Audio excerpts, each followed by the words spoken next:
I'm Megan Thompson with your Nailers TV, and today I'm sitting down with Brandon Hawkins, forward on our team. Brandon, before we get into some hockey stuff, just kind of talk about what you like to do outside of the rink, because I know you're a bit of a rink rat. Like, you're literally always at the arena. So what do you like to do when you're not skating and not at the rink?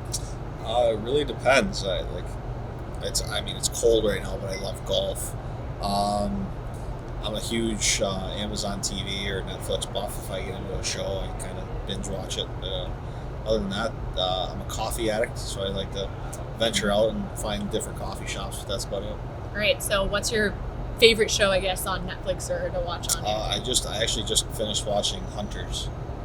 That was pretty good on Amazon Prime. So it was decent. I was happy with it. And you said a coffee buff, so Yep. I don't know how many coffee shops you've been to around here, but if you had to pick one, like what's one that you've ventured out to and you enjoy? Flatiron's actually not bad for being a walk in the rink. And so I know nice. a lot of the guys go there and like it, so it's actually pretty good. And they have what I like there, which is a nitro cold brew, so I can't argue. Summers, do you go back to Michigan? What do you do? Last summer I stayed in New England and Hudson, New Hampshire, about 45 minutes away from Boston. It's where my fiancé lives, and we live together, so it's I stay there. Awesome. All right, now we'll talk hockey. All All right, how did you get into the sport?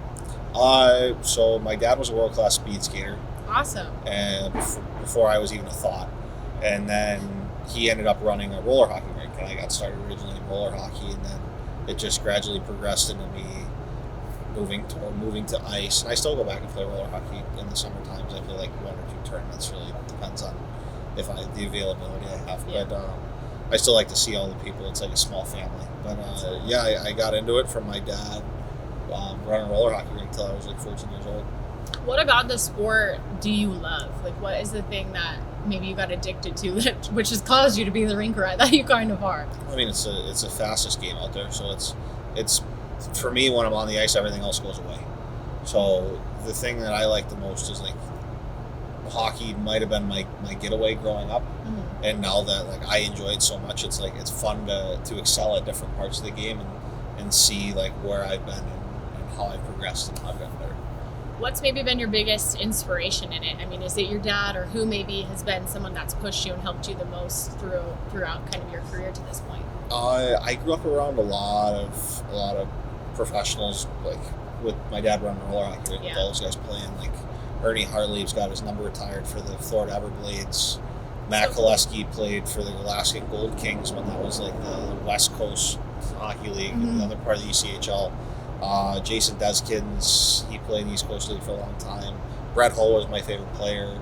So Nice. it's like I kind of grew up around a bunch of guys that played college and played professional, so they kind of laid out the groundwork for me to do what I wanted to before I even thought about it. A lot of people kind of formed you into who you are, I guess. Right? Yeah, I actually grew up at the roller hockey rink. So the roller hockey rink I played at is called Joe Dumars Steelhouse, and I grew up being called Little Desi, which was Jason Deskins, because he was the rink rat that could shoot the puck harder than anybody, and he was I wouldn't say, let's see, he played at Miami. He was very good while he was there, and then he blew out his knee. Otherwise, I think he would have made it to the NHL. Wow. Yeah, that's really cool. This year for you, just overall, how has the year maybe gone for you, or how do you feel like it's gone for you? I mean, I feel like it's gone pretty good. I mean, I like to put the puck in the net a little more than I have, but other than that, I feel like for my first year pro, I've progressed and I've learned quite a bit. So that's kind of what I'm grasping towards is you try to take the most out of each experience possible and learn from anything, and hang out with the older guys like Saraceno and those guys. So it's nice to learn from them and kind of understand what pro is all about. Big moment, I think, that stands out for me, and mostly for social media, seeing those numbers this year, back in November, the SportsCenter Michigan style goal. Yeah. Let's take you back to that one.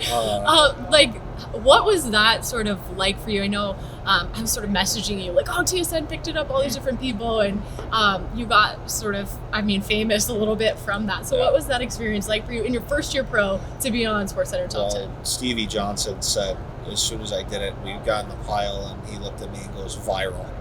So that was right. And it went viral. But what nobody understands is I've done that move in roller hockey since I was like 4 or 5 years old. Yeah. So second nature. Yeah. So it's like everybody's like, where did you get that from? How'd you do it? Well, I mean, most of the guys that play roller hockey have tried it or have done it somewhere along the line. So it's second nature to us.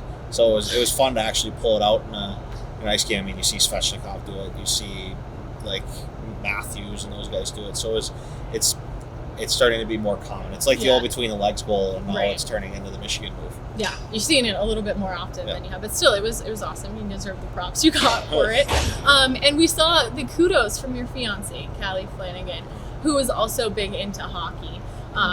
For you guys, I mean, just give us that little bit of a story of how you guys met. And obviously, it's cool because you met her after she won a gold medal playing for the U.S. national hockey team in Pyeongchang. So talk about that a little bit. So her dad owns and runs Cyclones Arena in northern New Hampshire.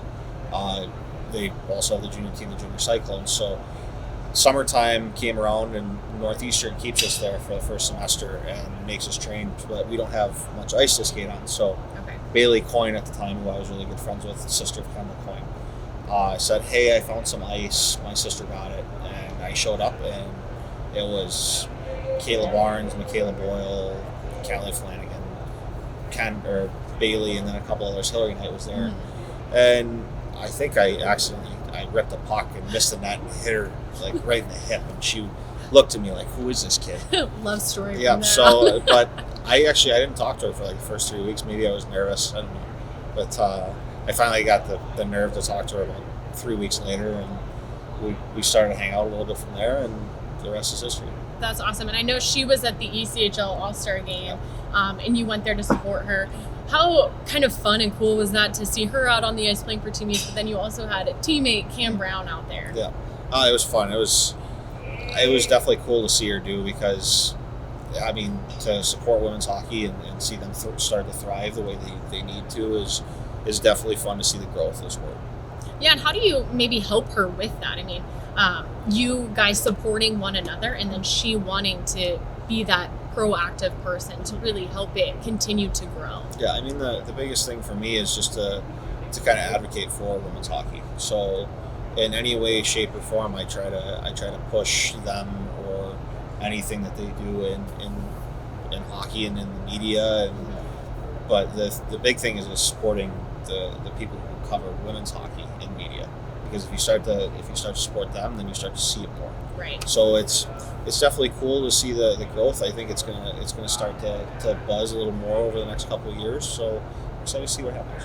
How important, or what kind of role does this sport play in your relationship? Because I think like dating somebody who knows what the grind of a hockey season is like has to make your life a little bit easier. Yeah, it's definitely easier because she understands what I go through on a daily basis, and she's doing the exact same thing. I mean, she skates, trains, and then on top of it, coaches a junior A boys team.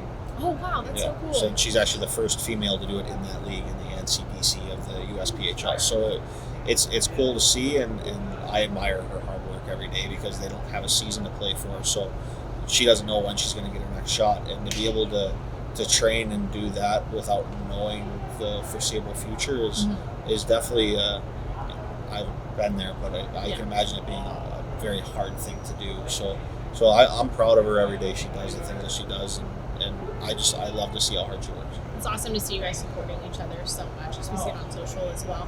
For you guys, obviously you have a long career ahead of you, so does she, but maybe when you guys are older, ready to hang up and retire a bit, do you guys have goals of something that you guys want to do or start together? Well, I think her and I both would like to stay in hockey. I know she's got a way better degree than mine, being from Boston College and all, but I mean, I'm a lone communications degree from Northeastern. Nothing wrong with it. Nothing wrong with it. I mean, I love the communications aspect. That's just who I am. But I think down the road, we want to stay in hockey, whether it's coaching or directing a program or something of that sort. I think we both love doing that. We both love being around the sport and growing it on both sides, boys and girls. So, I mean, if I ended up somehow coaching a girls team, I'd be just as happy as coaching a boys team, and I would love every second of it, because I got to see how hard she works on a daily basis, and I understand like everything that they do. Awesome. Personally, I'd like her to be the head coach. I'll assist her. Yeah, there you go. Just tell me what to do. Yeah, all facets of life. let me do the fun stuff on the side. You can do the serious stuff. Like that's her. No, I love it. And you talk about being a comm major, and from day one, I know when you got to the team, you're like, whatever you need, anything. Have you ever thought of just kind of continuing to maybe build your brand and sort of follow in the footsteps of what Paul Bissonnette has sort of done with social media and that communication side? Well, I mean, he's a different story. He's a legend. Like, he is a bit, but I mean, he's a legend here in Wheeling, and he's a legend in the hockey world. Like, what he does is awesome. I love it. He cuts right to the truth. He doesn't beat around the bush at all, and that's just who he is, and people accept that.